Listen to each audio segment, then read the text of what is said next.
Assalamualaikum warahmatullahi wabarakatuh. Saya Rehan Iskandar Diabas dari kelas TT4503 dengan NIM 11012-10281. Di sini saya akan mempresentasikan hasil studi saya tentang 5G teknologi pada mata kuliah Komunikasi Akses Wireless. Yang pertama-tama yang saya akan bahas pada kesempatan kali ini itu dari apa itu 5G, lanjut ke spektrum frekuensinya, dan arsitektur jaringannya, dan gimana cara komunikasi 5G dan fitur-fitur teknologi apa saja yang ditawarkan oleh para teknologi 5G ini, dan juga jangkauan dan parameter link budgetnya. Oke, pertama apa itu teknologi 5G? Teknologi 5G sendiri adalah generasi kelima jaringan seluler yang merupakan evolusi dari teknologi 4G LTE dalam memperkembangkan teknologi nirkabel atau jaringan seluler. Kita bisa lihat di sini ada lini masa dari waktu ke waktu perkembangan teknologi seluler. Yang pertama dari tahun 1980 yang dimulai dari suara analog, itu masih generasi 1G, dan tahun 1990 ada di 2G, masih udah masuk ke era digital.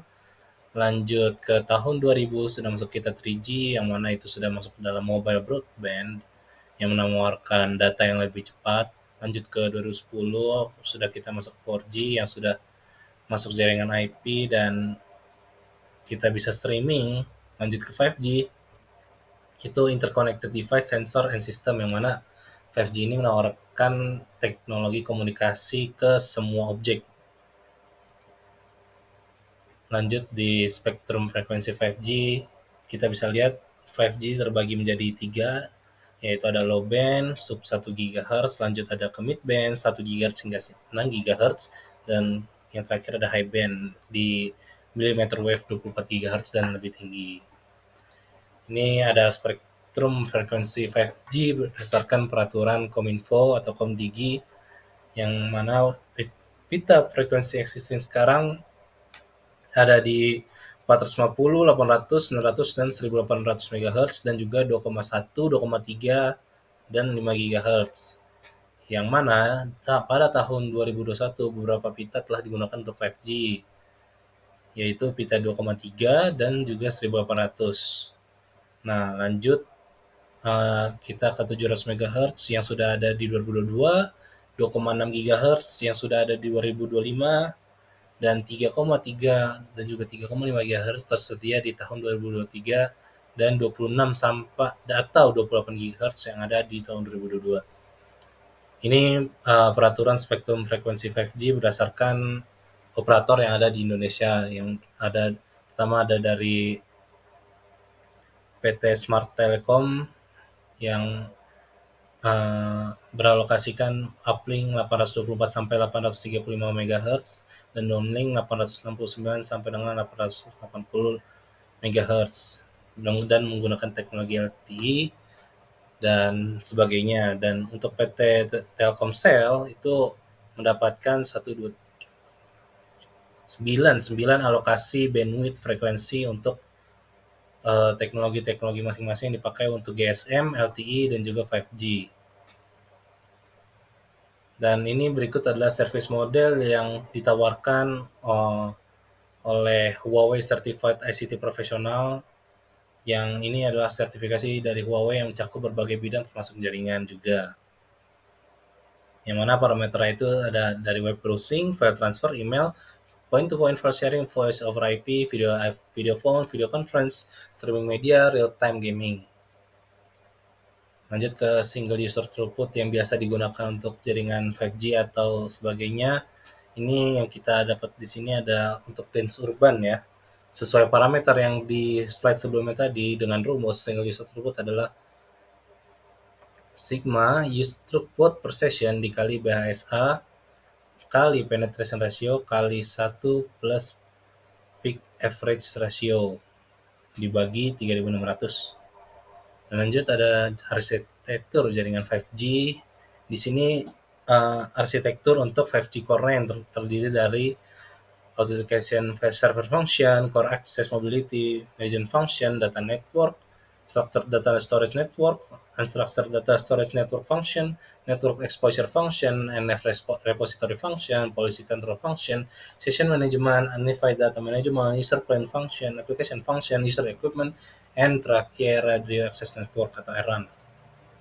Ini ada gambaran untuk awamnya, gambaran secara garis besar arsitektur jaringan 5G. Yang mana kalau kita lihat sini adalah 5G non-terrestrial network, yang mana yang seperti saya bilang itu bisa digunakan untuk berbagai objek seperti pemerintahan dan pesawat komersil, pesawat darurat, gedung-gedung, base station, mobil, handphone, dan sebagainya. Seperti itu. Ini adalah rentang frekuensi arsitektur jaringan 5G yang mana di 5 giga 5G millimeter wave itu digunakan untuk seperti CCTV, lampu jalanan, dan juga lampu stadion, dan juga base station. Dan di mid band sub 6 GHz itu dipakai untuk pabrik, untuk telepon, dan juga komunikasi seluler. Dan lanjut di terakhir ada low band, itu digunakan untuk mobil, base station, sistem pengairan, dan sebagainya. Ini ada cell capacity yang digunakan untuk base station yang dipakai untuk menerapkan teknologi 5G, yang mana modulasi yang diberikan ada dari QPSK 16 kHz dan juga 64 kHz. Dan bagaimana cara 5G berkomunikasi? Yang pertama, untuk mencapai efisiensi dan performa tinggi, 5G membutuhkan antena teknologi MIMO atau multiple input atau multiple output, dan beamforming, dan OFDMA, dan millimeter wave communication. Nah, fitur-fitur teknologi apa sih yang didapatkan dari teknologi 5G itu? Yang pertama, kecepatan data, latensi rendah, kapasitas besar, network slicing, dan massive IoT. Dan yang seperti tadi disebutkan, beamforming atau massive MIMO itu adalah perbandingan antara switch beamforming dan adaptive beamforming, yang mana beamforming ini memiliki coverage dan capacity yang lebih efisien dibanding teknologi sebelumnya, yang mana itu dari rentang 20 sampai 200%. Dan ini 5G juga memiliki teknologi heterogeneous network, yang mana jaringannya ini heterogen, yang mana bisa adaptif ke semua objek. Yang penting setiap objek itu terkoneksi dengan core networknya 5G. Yang mana di sini kita bisa lihat ada MIMO MBS, BBS, relay, FBS, device to device, user and ada RRH, dan juga server. Teknologi pendukung pada 5G yang pertama, connected radio, network function virtualization, cloud mobile networks, dan juga keamanan yang dibutuhkan untuk mendukung teknologi 5G. Masa depan 5G yang pertama ada green networks, hemat energi mengurangi emisi karbon, konvergensi teknologi, integrasi komunikasi nirkabel dengan internet global, dan persiapan untuk 6G, komunikasi berbasis kecerdasan buatan dan holografik. Berikut adalah gambaran untuk 5G link budget kalkulasi, yang mana bisa kita lihat di sini. Yang pertama ada dari G-Node Bit Explorer itu dari 49 dB, karena loss dari kabel itu dan juga ditambah antena gain itu menjadi 17,5 desibel, lalu turun lagi menjadi 2 desibel karena pad loss, dan terkena penetration loss 78,39 desibel, lalu slow fading margin 22 desibel, interference margin 8 desibel, foliage loss 2 desibel, rain margin 11 desibel, body loss 0 desibel, dan cable loss lagi 3 desibel. Lalu di sini ada amplifier lagi, yang mana dengan menghasilkan receive signal level atau RSL itu di minus 70 desibel meter, yaitu adalah tingkat daya sinyal yang diterima setelah memperhitungkan semua kehilangan penguatan sinyal.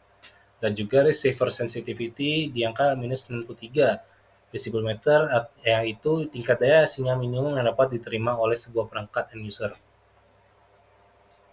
Berikut adalah referensi yang saya dapat untuk memenuhi studi ini. Sekian pemaparan dari saya. Terima kasih. Kurang lebih mohon maaf. Wassalamualaikum warahmatullahi wabarakatuh.